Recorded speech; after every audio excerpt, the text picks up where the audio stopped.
दोस्तों एक बार फिर से स्वागत है आपका प्रजापति न्यूज में। Narendra Modi special security. दोस्तों हम सभी जानते हैं कि हमारे देश के प्रधानमंत्री का पद सबसे ऊंचा होता है। ऐसे में जितने ही ज्यादा उनके चाहने वाले हैं उससे कहीं ज्यादा उनके दुश्मन भी मौजूद है, जो मौका मिलने पर किसी भी हद तक जा सकते हैं। इसलिए प्रधानमंत्री की सिक्योरिटी देश में सबसे बेहतरीन सिक्योरिटी होती है, जिसके लिए खास तौर पर एसपीजी के कमांडो तैनात किए जाते हैं। जी हाँ दोस्तों, ये बिल्कुल स्पेशल फोर्स होती है जिसे खास तौर पर प्रधानमंत्री की सुरक्षा के लिए नियुक्त किया जाता है। अब कौन होते हैं एसपीजी कमांडो और किस तरह से हमारे देश के प्रधानमंत्री को सुरक्षा प्रदान करते हैं और कैसे कोई इंसान एसपीजी कमांडो बन सकता है, इन सारी चीजों की जानकारी आज के इस वीडियो में मैं यानी आपका दोस्त विशाल प्रजापति देने वाला हूं। बस मेरे साथ वीडियो के एंड तक बने रहना। लेकिन हाँ, वीडियो शुरू करने से पहले एक छोटी सी रिक्वेस्ट है। वीडियो के नीचे रेड कलर का सब्सक्राइब बटन दिख रहा होगा, उस पर क्लिक करके सब्सक्राइब कर लें और साइड में बेल आइकॉन भी दिख रहा होगा, उस पर भी क्लिक कर लें ताकि आपको वीडियो मिले सबसे पहले। एसपीजी यानी स्पेशल प्रोटेक्शन ग्रुप, जिन्हें खास तौर पर देश के प्रधानमंत्री की सुरक्षा के लिए चुना जाता है।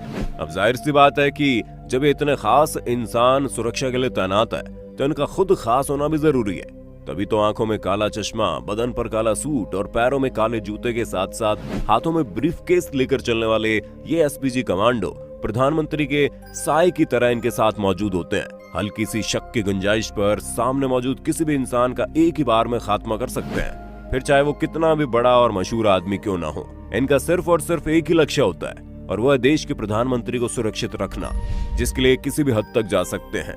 दोस्तों ये कोई मामूली कमांडो नहीं होते, बल्कि वो कमांडो है जिन्हें बहुत ही सख्त ट्रेनिंग से गुजारा जाता है, जिसके बारे में आप कल्पना भी नहीं कर सकते। जो ट्रेनिंग अमेरिका के सीक्रेट एजेंट्स को दी जाती है, बिल्कुल वही ट्रेनिंग एसपीजी कमांडो फोर्स को दी जाती है। सबसे पहली बात तो जो लोग मिलिट्री और पुलिस के फील्ड में बहुत बढ़िया प्रदर्शन करते हैं, जिनका प्रदर्शन नॉर्मल से बहुत ज्यादा होता है, उन्हें इस कमांडो को ज्वाइन करने का मौका मिलता है। क्योंकि एक एसपीजी कमांडो बनने के लिए न सिर्फ शारीरिक शक्ति चाहिए, बल्कि इंसान का दिमाग भी तेज होना बहुत जरूरी है। उसका प्रेजेंस ऑफ माइंड और सोचने समझने की शक्ति बहुत तेज होनी चाहिए, तब जाकर वो मुश्किल समय में प्रधानमंत्री की सुरक्षा रखने में कामयाब हो सकता है।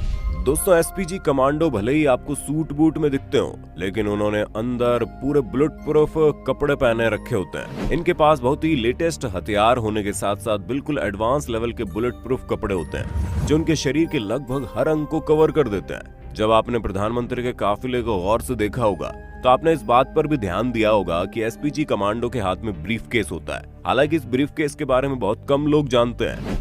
ये कोई आम ब्रीफकेस नहीं, बल्कि पूरी तरह से बुलेट प्रूफ होता है, जिसे बैलिस्टिक फील्ड कहते हैं। असल में एक तरह का सुरक्षा कवच है, क्योंकि अगर कभी भी प्रधानमंत्री पर हमला होता है तो इस ब्रीफकेस को एक ही झटके में पूरी तरह से खोल दिया जाता है, जो कि बुलेट प्रूफ कवर की तरह काम करता है। और सभी कमांडो मिलकर इस खुले हुए ब्रीफकेस की मदद से प्रधानमंत्री को सुरक्षित रखने का काम करते हैं। आपने देखा होगा कि हर एसपीजी कमांडो के कानों में ईयरफोन लगे रहते हैं। असल में इस वायरलेस कम्युनिकेशन डिवाइस की मदद से ये कमांडो फोर्स एक दूसरे से कांटेक्ट में रहते हैं, ताकि अगर कोई ऐसी सिचुएशन आ जाए जिसमें इन सभी को एक साथ ग्रुप में किसी काम को करना हो, फिर चाहे वो हमला करना हो या फिर प्रधानमंत्री को सुरक्षित करना हो, तो ये बिना समय गंवाए एक ही झटके में अपनी बात को एक दूसरे तक पहुंचा सके। और आपने एसपीजी कमांडो की आंखों में चश्मा भी देखा होगा, जहां वो हर वक्त अपनी आंखों में काला चश्मा लगा कर रखते हैं। तो दोस्तों कमांडो ऐसा इसलिए करते हैं ताकि कोई ये समझ ना पाए ये किस तरफ देख रहे हैं। मान लीजिए कोई संदिग्ध सामने खड़ा है और वो हमला करने की कोशिश कर रहा है। इस कंडीशन में अगर एसपीजी कमांडो उसकी तरफ देखकर उस पर वार करेंगे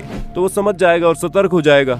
इसलिए वो हमेशा आंखों में काला चश्मा लगा कर रखते हैं, ताकि कोई समझ ना पाए ये किस तरफ देख रहे हैं, और अपने इस काले चश्मे के पीछे ये चारों तरफ नजर रखते हैं। इन सारी चीजों के बावजूद अगर कोई प्रधानमंत्री पर हमला करने आता है तो उस हमले का जवाब देने के लिए उनके पास एक से बढ़िया एक हथियार होता है। सबसे पहले तो इनके पास स्पेशलाइज्ड FN-57 हैंडगन होती है, जो पूरी तरह से मेड इन बेल्जियम है। एक बार में इस हैंडगन में 20 राउंड फायर किए जा सकते हैं। वही रेंज की बात करें तो 50 मीटर तक किसी भी दुश्मन को चारों खाने चित्त कर सकती है। और इनके FN हर्स्टल F2000 राइफल होती है, और ये भी बेल्जियम में बनाई जाती है। दोस्तों ये राइफल 1 मिनट में 850 राउंड फायर करने की क्षमता रखती है। अब आप खुद ही सोच लीजिए, अगर कोई दुश्मन अटैक करने आएगा तो ये गन किस हद तक उसके चीथड़े उड़ा सकती है। इस गन की रेंज 500 मीटर होती है और कई सारे हथियार एसपीजी को दिए जाते हैं। लेकिन अगर मान लिया जाए उनके पास कोई हथियार भी नहीं है, तब भी इन्हें हल्के में लेने की गलती मत करना, क्योंकि बहुत ही खतरनाक होते हैं। अगर कोई ऐसी स्थिति आती है तो सबसे पहले कुछ कमांडो ब्रीफकेस की मदद से प्रधानमंत्री को पूरी तरह से कवर करेंगे और फिर उनमें से कुछ कमांडो जिन्हें खास तौर पर अटैक करने के लिए रखा जाता है वो बिना हथियारों के दुश्मन से लड़ने को तैयार हो जाएंगे, क्योंकि उन्हें मार्शल आर्ट्स जैसी कलाएं सिखाई जाती है ताकि वो बिना हथियार के भी मुकाबला कर सके। और इसीलिए इन्हें बहुत ही हार्ड ट्रेनिंग से गुजारा जाता है, जिसमें करीब 18 घंटे की ट्रेनिंग चलती है और उस ट्रेनिंग में इन्हें हर वो मुश्किल काम करवाया जाता है जिसे करने के बारे में एक नॉर्मल इंसान सोच भी नहीं सकता। इन तमाम मुश्किलों को पार करके स्पेशल कमांडो तैयार होते हैं, लेकिन ऐसी कोई भी परिस्थिति नहीं आती जहां पर एसपीजी के कमांडो के पास हथियार ना हो। ये हमेशा हथियारों से लैस ही रहते हैं। अब दोस्तों, जब एसपीजी के कमांडो देश के प्रधानमंत्री की सुरक्षा के लिए दिलो जान से मेहनत करते हैं तो जाहिर सी बात है इन्हें भी इस तरह की फैसिलिटीज मिलती होगी। तभी तो सालाना 300 करोड़ रुपए का खर्च अकेले एसपीजी कमांडो पर किया जाता है, जिसमें इनकी सैलरी, रहना, खाना सब शामिल है। उम्मीद है आपको एसपीजी कमांडो के बारे में काफी कुछ पता चल गया होगा। अब आप इनके बारे में क्या कहना चाहेंगे कमेंट में बताइए। इसी तरह की वीडियोस को देखते रहने के लिए चैनल को सब्सक्राइब करना ना भूलें। और हाँ, हम फिर मिलेंगे नई वीडियो में, तब तक के लिए जय हिंद, जय भारत। दोस्तों, आपकी स्क्रीन पे 2 और वीडियोस दिख रही हैं, जिसे देखने के लिए आप इस स्क्रीन पर क्लिक करें। दोनों देखिएगा, बहुत अच्छी वीडियो बनी है।